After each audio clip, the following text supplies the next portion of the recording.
আমি বহুতে ভগৱান হনুমানক মানো আৰু হনুমানজীৰ জন্মৰ যিটো কাহিনী সেই কাহিনীটো নিশ্চয় জানিবলৈ আপোনাৰ মন যায়। মই কিছু অংশ আপোনাক আজিৰ এই ভিডিঅ'টিৰ জৰিয়তে জনাবলৈ চেষ্টা কৰিম। পাৰিলে ভিডিঅ'টি শ্বেয়াৰ কৰি দিব। ভগৱান শিৱৰ অৱতাৰ হৈছে হনুমান আৰু হনুমানৰ পিতৃৰ নাম হৈছে কেশৰী আৰু মাতৃৰ নাম অঞ্জনা। কেশৰী বা কেশৰী আছিল বান্দৰৰ যোদ্ধা আৰু মাতৃ এগৰাকী অপ্সৰা আছিল। যদিও এটা অভিশাপৰ ফলত তেওঁ বান্দৰ কুলত জন্ম লাভ কৰিছিল। মাতৃ অঞ্জনা ভগৱান শিৱৰ ভক্ত আছিল।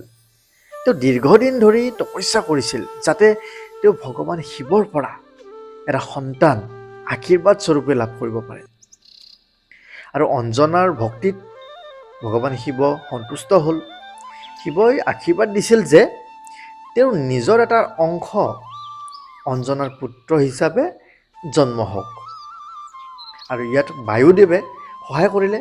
বায়ুদেৱে ভগৱান শিৱৰ এই ৰৌদ্ৰ ৰূপটো মা অঞ্জনাৰ ওচৰলৈ লৈ গৈছিল আৰু সেয়েহে হনুমানক পৱন পুত্ৰ বা বায়ুৰ পুত্ৰ বুলিও জনা যায়।